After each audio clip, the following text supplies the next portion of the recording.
நான் கூறினால் விளக்கம் இயலாத அவளுக்கு. துணியில அப்படி சுத்தி சுத்தி கட்டிக்கோ.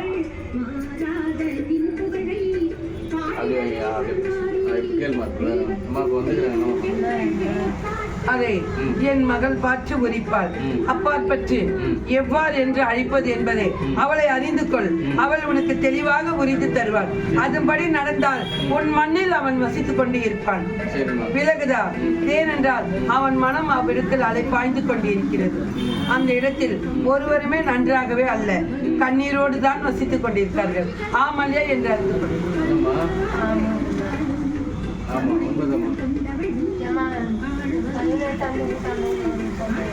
அதை தானே கூறுகிறேன். அதுக்கு என்ன பண்ணணும் ஏது பண்ணணும் அதை பார்த்து சொல்லுவோம்.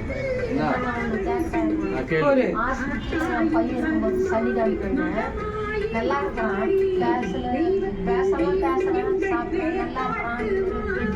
உட்காந்துங்க. ஆனால் நைட்டு ஒரு 11 இருக்கும். நம்ம வெள்ளைய பகல் அந்த கிருமி துளி ஓரமே வந்து என் பையன் தலைமாட்டாங்க. அதில் இருப்பதை என் மகள் தெளிவுபடுத்துவார். விலகுதா? விலகுதா? அது சொல்லுவாங்க. அப்பதான் சொல்லுவாங்க. அதில் இருக்குது. அது மட்டுமல்ல, இன்னொரு சம்பவமும் நடந்தது அதில் உள்ளது. விலகுதா?